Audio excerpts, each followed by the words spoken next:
ஒண்ணு இல்ல பிரதர். 1 2 3 4 கிருவா கிருவா கிருவா கிருவா. ஓகே ஓகே ஓகே ஓகே அந்த மாதிரி வீடியோலாம் கிடையாது இது. ஆக்சுவலாக that song is always running in the mind. So அதனால தான். So welcome to enthusiastic Beanie. எப்போ பார்த்தாலும் உங்களதில் கலகலன்னு நிறைய பேர் இருப்பாங்களே, இப்போ நீ மட்டும் எதுக்கு வந்து கடையை போட்டு உட்காந்துருக்கீங்கன்னு தானே கேட்குறீங்க. Yes, that is the my mistake.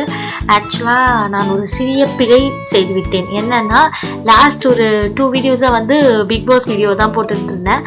So அதில் வந்து என்னென்னா கம்மிங் சூன் அப்படின்னு 2 வார்த்தையை கடைசியில் போட்டு விட்டேன். ஸோ மக்கள் என்ன நினச்சிட்டாங்க, நாங்கள் பிக் பாஸ் வீடியோ வந்து இது ஸ்பூஃப் மாதிரி பயங்கரமாக பண்ண போகிறோம் அப்படின்ட்டு. ஆக்சுவலாக அது பாசிபிளே கிடையாது. ஏன்னா நம்ம கிட்ட இருக்கிற ஆர்டிஸ்டெல்லாம் வந்து அந்த மாதிரி ஒரு ஆர்டிஸ்ட்டு. ஸோ ஒரு ஃபஸ்ட்டு சீசன் அதை கொடுத்து பண்ண சொன்னால் பண்ணலாம். ஏன்னா நான் ஒரு காயத்ரியோ சூழியக்காவையோ இறக்கியிருப்பேன். இப்போ இருக்கிறதெல்லாம் பார்த்தீங்கன்னா ஒரு சிவானி, ரம்யா பாண்டியன், பாலாஜி இப்படி இருக்காங்க கண்டஸ்டன்ஸ். பேர் சொல்லிட்டேனே. சரி, ஓகே. அந்த மாதிரி பல வகையான கண்டஸ்டன்ஸ்லாம் இருக்காங்க.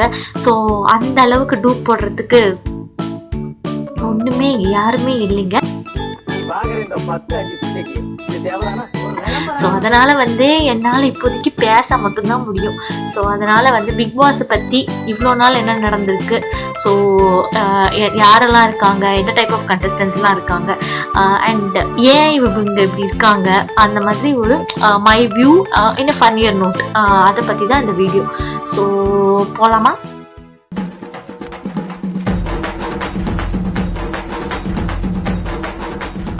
ஸோ இந்த சீசன் 4 எப்படி அப்படின்னு பார்த்தீங்கன்னா, first season, second season, third சீசன்லாம் லைக் ஆல்மோஸ்ட் எல்லாமே வந்து ஒரே ஏஜ் குரூப் ஆஃப் கண்டஸ்டன்ஸ் தான் நம்மளால் பார்க்க முடிஞ்சுது. ஒரு வாடச்சென்னை படம் மாதிரி ராஜன், குணா அந்த மாதிரி இருந்தது. But this time it is like the Viswasam movie. Total confusions. All age குரூப்ஸ்லேருந்து மக்களை இறக்கியிருக்காங்க. லைக் ஆண்டிஸ், பாட்டிஸ், அங்கிள்ஸ், குட்டி பாப்பா, குழந்தைங்களெல்லாம் அடுத்த வருஷம் வந்து ரெக்ரூட் பண்ணி போடுவாங்கன்னு நினைக்கிறேன். Why they are giving too many confusions to them, to us, I really don't know. ஏதோ ட்ரை பண்ணுறீங்கன்னு தெரியுது, பண்ணுங்கள். ஸோ இதில் என்னன்னு பார்த்தீங்கன்னா, இந்த தடவை 17 கண்டஸ்டன்ஸ். 17 ஒன்று ஒரு வகை, ஒரு ஏஜ், அந்த மாதிரி கண்டஸ்டன்ஸு. இதில் என்னென்னா அந்த சேனல், ஸோ விஜய் டிவி, அந்த சேனலில் இருக்கிற பிள்ளைகள், செல்ல பிள்ளைகளே ஒரு 8 பேரும் 9 பேரும் நினைக்கிறேன். ஸோ வந்து என்னென்னா அவங்க வந்து ஷூட்டுக்கு வருவாங்கள்ல, ஏதோ ஒரு விஜய் டிவி ஷோ, அப்படியே ஏன்ப்பா இங்கே வர, இங்கே போகாத, பிக் பாஸ்க்கு போ அப்படின்னு அனுப்பிச்சி விட்டாங்க போல இருக்கு. ஸோ எந்நேரமும் நாங்கள் உங்களே தான் பார்க்கணும், உங்கள் சேனலில் தான் பார்க்கணும், உங்கள் சேனலில் வர மக்களை தான் பார்க்கணும், நீங்களே வைப்பீங்க, நீங்களே எடுப்பீங்க. அந்த மாதிரி வந்து அவங்க சேனலில் இருக்கிற மக்களே. எனக்கு ஏதோ வந்து ஒரு KPY சீசன் இல்லை சூப்பர் சிங்கர் அது பார்க்குற மாதிரி தான் இருக்குது. அது பிக் பாஸ்ன்னே கொஞ்சம் ரியலைஸ் பண்ண முடியல. இது பத்தாதிக்கு நாங்கள் வெளி சேனல்லேருந்து வந்து 2 கண்டஸ்டன்ஸ் எடுத்துருக்கோம். ஒன்று வந்து நம்ம சன் டிவி, இன்னொன்று ஜீ தமிழ். அடுத்த வருஷம்லாம் என்ன பண்ணுவாங்கன்னா, ஜெயா டிவியில் போய் சின்னம்மா, IPS எல்லாரையும் கூப்பிட்டு அப்படியே வந்து ஒரு டிவி நிகழ்ச்சி கொண்டாட்டம் அப்படின்னு பண்ணாலும் பண்ணுவாங்க. இவங்க எந்த ஐடியாவில் இது பண்ணுறாங்கன்னு தெரியல. ஏதோ ஒன்று பண்ணுங்கடா அப்படின்ற மாதிரி இருக்குது. ஸோ இப்போ என்னென்னா லைக் எல்லாரோட கண்டஸ்டன்ஸ் எப்படி என்ன பண்ணுறாங்க அப்படின்னு தான் பேச போகிறேன். அண்ட் முக்கியமான விஷயம், நான் யார் நேமும் யூஸ் பண்ண போகிறதில்ல. முதல்ல தெரியாமல் 3 பேரை சொல்லிட்டேன், நல்ல விதமாக தான் சொன்னேன்.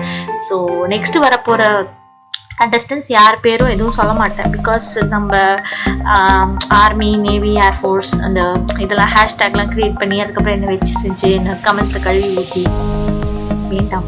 நான் பேரையே எடுக்கவில்லை. நான் வந்து அவங்கள பற்றி சொல்கிறேன். நீங்கள் அவங்க அப்படின்னு நினச்சாங்கன்னா அதுக்கு கம்பெனி ஒன்றும் பண்ண முடியாது.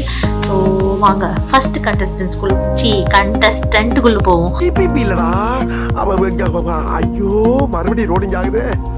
First contestant. So first contestant யாருன்னா, இந்த பிக் பாஸ் ஷோ வந்து ஃபர்ஸ்ட் ஒரு 15 மினிட்ஸ் வந்து டான்ஸு, அப்புறம் ஏதோ சண்டை போடுற மாதிரி ஆரம்பிப்பாங்க. அப்புறம் அப்படியே புஷ்ஷுன்னு போயிடும், குட்டி சுட்டி ப்ரோக்ராம் மாதிரி ஆகிடும். அதுக்கு காரணம் இவங்க தான். ஏன்னா இவங்க யூஸ் பண்ணுற சில வேர்ட்ஸ் ரொம்ப ரொம்ப கேவலமா இருக்கேம்மா என் தங்க குட்டி, உன்னை செருப்பாலே அடிக்க போறேன்டா என் பட்டுக்குட்டி அப்படின்னு சொல்லிட்டு முயல் மாதிரி டூ மெனி குட்டீஸ் போட்டுட்டே இருப்பாங்க. பட் ஏன் போடுறாங்கன்னு தெரியாது. ஒரு பக்கம் என்னடா நம்ம மண்டைக்கு பேண்டை போடுறாங்க, சாலை போடுறாங்க, மொக்கை போடுறாங்க, குட்டி போடுறாங்க, என்னெல்லாமோ பண்றாங்க. என்னதான் பண்றாங்கன்ட்டு அவங்களுக்கே தெரியல ஆக்சுவலி. ஸோ அவங்க மேல எனக்கு வந்து பயங்கரமா ஒரு டவுட் இருக்கு. என்னன்னா இதே சேனல்ல ஒரு ஷோல அவங்க வேற மாதிரி காமிச்சாங்க, ஓகேவா? அதுக்கு அப்படியே டோட்டல் டிராஸ்டிக்லி சேஞ்ச். நீங்க நிஜமாவே வந்து அப்படிதானா, இல்லை இப்ப இருக்கிறது தான் உண்மையான முகமா, இல்லாட்டி உள்ளுக்குள்ள நிறைய ரூபங்கள் திரிகிறதா, என்னன்னு எனக்கும் புரியல.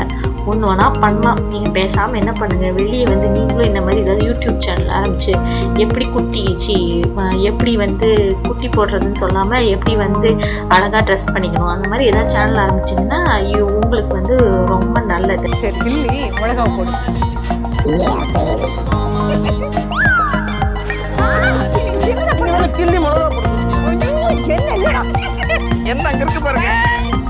யாரு அப்படின்னு பார்த்தா எங்க வீட்டு பிள்ளை, எங்க வீட்டு கதாநாயகன், yes the rap of Remo, அந்த மாதிரி ஒரு கண்டஸ்டன்ட் இருக்காங்க. ஸோ எங்க வீட்டு பிள்ளை அப்படின்னு சொன்னது விஜய் டிவியே தான். ஸோ அவங்க சேனலோட ப்ராடக்ட் ஒன்று அப்படியே அளவெடுத்து செஞ்சு உள்ள உட்கார வச்சிருக்காங்க. அவர் வந்து எப்படின்னா நிறைய விஷயம் எல்லாமும் பண்றாரு. அது வந்து எப்படி அவங்க சேனல்ல சொல்லி கொடுத்தாங்களா இல்லாட்டி அதோ பிளட்லேயே ஊறியிருக்கா அதெல்லாம் வந்து தெரில. பட் எதுவும் பவர்ஃபுல்லா பண்ணணும் அப்படின்னு சொல்லிட்டு பயங்கரமா எந்தெந்த இடத்துலலாம் பேசணுமோ அப்போ போய் கரெக்டா பேசிடுறாரு. அநியாயத்துக்கெல்லாம் குரல் கொடுக்க மாட்டார். நாளைக்கு கமல் வராரு அப்படின்னா நான் இன்னைக்கு பேசுவேன், நாளைக்கு வந்து எவிக்ஷன் வருதுன்னா நான் இன்னைக்கு பேசுவேன், நாளைக்கு வந்து கேப்டன்சி வருதுன்னா இன்னைக்கு பேசுவேன். அதாவது எப்படின்னா அவர் ட்ரெண்டில் போறாராமா. ஸோ அவர் வந்து யூடியூப் அல்காரிதம் மாதிரி எப்போ பேசணும் என்ன பண்ணணும் எல்லாமே அவருக்கு பயங்கரமாக தெரியும். ஸ்ட்ராட்டஜிக்கலி ஏதோ பண்ணுறேன்னு நினச்சி பண்ணுறாரு. நம்ம ஆளுங்களையும் அவரே ஜூமில் போட்டு ஆவோட காமிச்சிடலாம், அப்புறம் அவங்களையும் வந்துட்டு போயிடுறாரு. சரியா? ஸோ நான் வந்து யாரை சொல்கிறேன் அப்படின்னு தெரிலன்னா அவர் வந்து ஒரு 3 கூட ஒன்று பண்ணார். எனக்கு வந்து வாமிட்டிங் வந்துருச்சு அப்படின்னு ஏதோ பண்ணார். நான் ஏன் நினச்சேன் ஏதோ வந்துருச்சு போல இருக்கு, அடைச்சிக்கிச்சு போல இருக்கு அப்படின்னு நினச்சேன். பார்த்தா ஃப்ளையிங் கிஸ் கொடுக்குறாராம். அதெல்லாம் தயவுசெய்து பண்ணாதீங்க, முடியாது, பார்க்கறதுக்கு ரொம்ப கஷ்டமாக இருக்குது அதெல்லாம் பார்க்க. அப்புறம் நீங்கள் எழுது மாதிரி நானும் எழுதுவேன், வேண்டாம். நம்மளுக்கு எது வருதோ அதை மட்டும் பண்ணிட்டு போவோமே ப்ளீஸ்.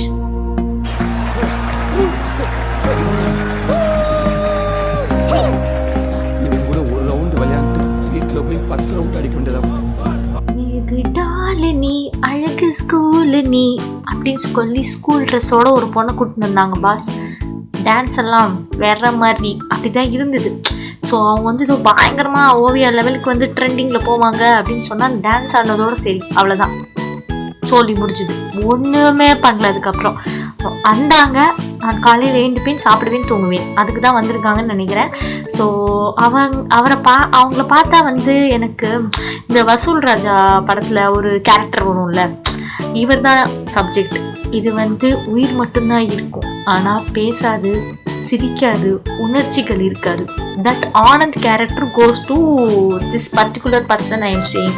ஸோ ஒன்றுமே பண்ணுறது கிடையாது. எது கூட்டு வந்தாங்கன்னு தெரியல.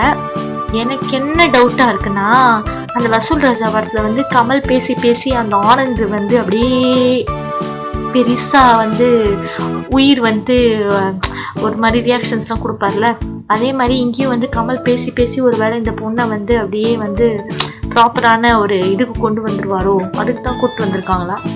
அப்போது கிளைமேக்ஸ் வரைக்கும் வருமா இந்த character? We will wait and watch. Vijay TV அற்புதம்.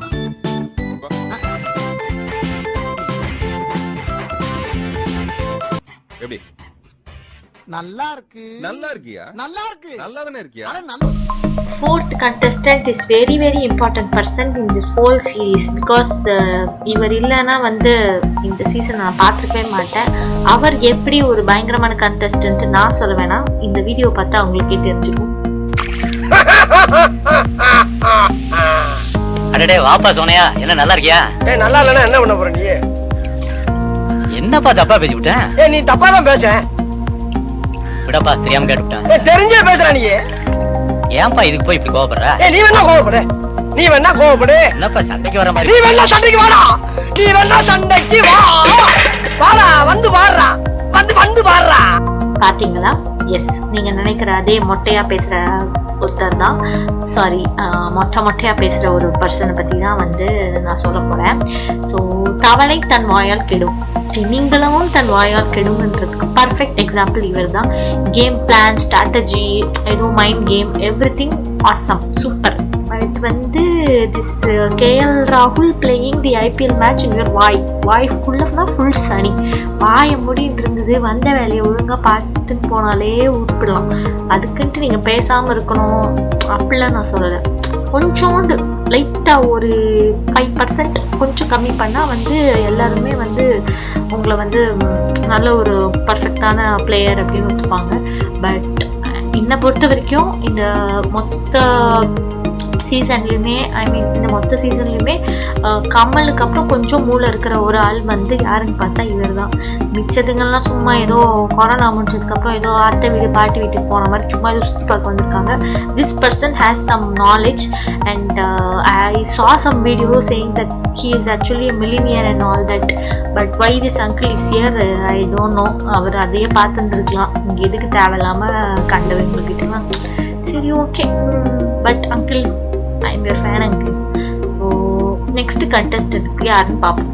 அங்கிட்டு வேண்டாம், இங்கிட்டு போவோம். அதுவும் சரிதான், வாங்க போவோம். நெக்ஸ்ட் கண்டஸ்டன்ட் யாரு, அவங்க எப்படின்றது அவங்கள மாதிரி பேச காமிச்சா அவங்களுக்கு இன்னும் பெட்டரா புரியும்னு நினைக்கிறேன். ஸோ வணக்கம், நான் உங்கள் டேஷ் தான்.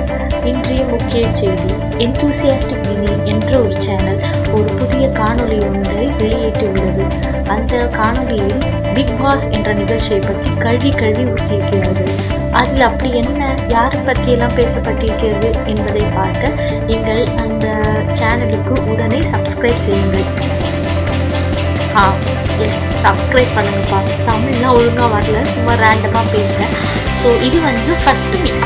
செகண்ட் வீக் என்னாச்சுன்னா, One eternity later. நான் இப்போ அழப்போகிறேன்.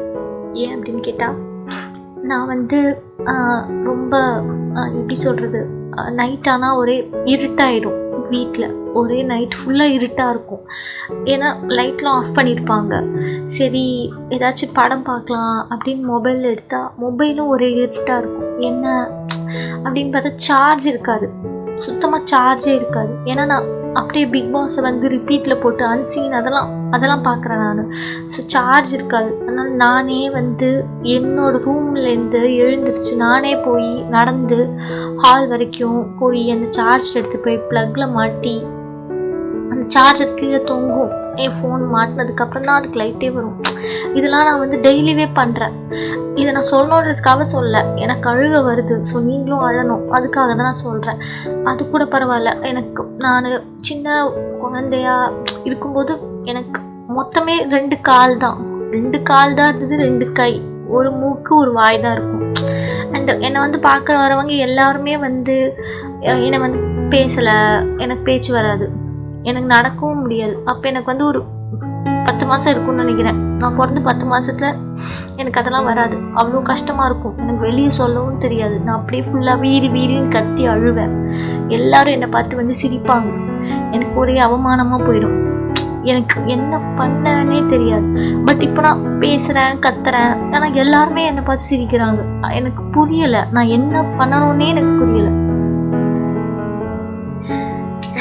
இப்படி ஒரு கண்டஸ்டன்ட் புரியுதா? எம்மா, அது வாயா காவாயா? நீ பாட்டு பேசிக்கிட்டே போற. சத்தியமா சொல்றேன், the Julie award of this season goes to this person only. Please, வாய மூடின்னு இருக்கலாம்ல. ஐ எம் வெரி பாவம். ப்ளீஸ் மா, ப்ளீஸ். நீ அடாளுற இல்ல, வாங்குற காசுக்கு மேல கூறாடா கொய்யா. போடா கொய்யால. காசாடா முக்கியம், கூவல் தான்டா முக்கியம். அதுவும் வித்தியாசமா கூவுறான்டா அவன். கொய்யால கொய்யா கொய்யா கொய்யால. இந்த 5 கண்டஸ்டன்ட்டோட இந்த வீடியோவை வந்து நான் ஸ்டாப் பண்ணிக்கிறேன். அண்ட் த மெயின் இன்டென்ஷன், நான் எதுக்கு இந்த வீடியோ பண்ணேன்னா, பல வீடியோஸ் இதுக்கு முன்னாடி பண்ண வீடியோ எல்லாமே காப்பிரைட்ல போய் விழுந்துருச்சு. என்னன்னா அந்த மியூசிக்லாம் யூஸ் பண்ணியிருக்கேன், ஏதோ பாட்டில் இருக்க மியூசிக்லாம், அதனால எதுவுமே மானிட்டைஸ் பண்ண முடியாது. ஸோ நானே பேசி, நானே கத்தி, நானே பேக்ரவுண்ட் மியூசிக் கொடுத்து, என் வாயில் நானே மியூசிக் கொடுத்து பண்ணலாம் அப்படி ரொம்பலாம் இல்லை, கொஞ்சம் கொஞ்சம் அப்பப்போ பண்ணலாம் அப்படின்னு டிசைட் பண்ணியிருக்கேன்.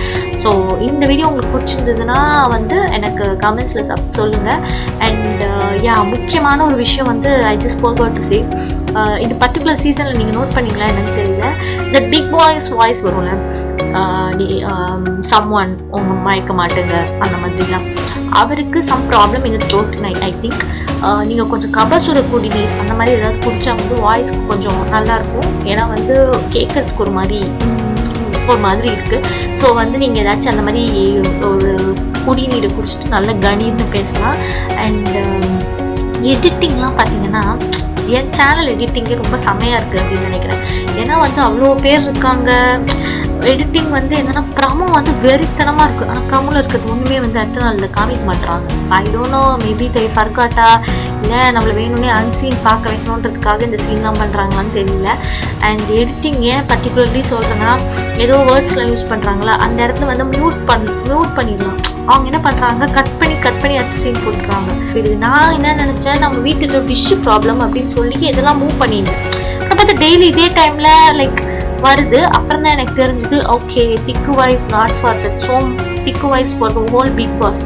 ஸோ வந்து நீங்கள் உங்கள் எடிட்டிங்கை கொஞ்சம் கரெக்ட் பண்ணி ஆங்காங்கே மலைச்சாரல் போல் நல்ல கண்டென்ட்டாக போட்டிங்கன்னா கண்டிப்பாக பிக் பாஸ் 4-3 அளவுக்கு வந்து ஹிட் ஆகும். இது என்னோட தாழ்மையான வேண்டுகோள் to the Bigg Boss 4 team. So yes, உங்களுக்கு இந்த வீடியோ பிடிச்சிருந்ததுன்னா லைக் பண்ணுங்க, கமெண்ட் பண்ணுங்க, ஷேர் பண்ணுங்க, சப்ஸ்கிரைப் பண்ணுங்க. நீங்கள் பண்ணலன்னா நானும் வந்து திருப்பி வணக்கம் அப்படின்னு சொல்லிட்டு முதல்ல இருந்து ஆரம்பிப்பேன். அண்ட் வீடியோ பிடிச்சிருந்தது அப்படின்னு சொன்னால் இந்த மாதிரி வீடியோஸ் பண்ணோன்னா கமெண்ட்டில் மென்ஷன் பண்ணுங்க. enthusiastic being